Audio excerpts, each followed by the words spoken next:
করে মাখা হলুদ দে বাবালি আমাদের বাড়ি হলুদ নিয়ে আয়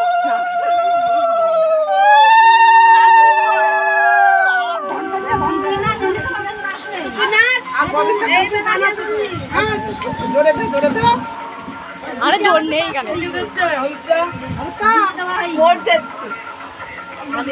ওই কথা বলিনি আমি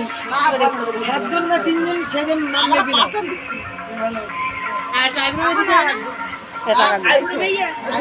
টাকাটা টাকা 10 টাকা ভালো ভালো টাকা ভালো দাঁড়া তো দাঁড়া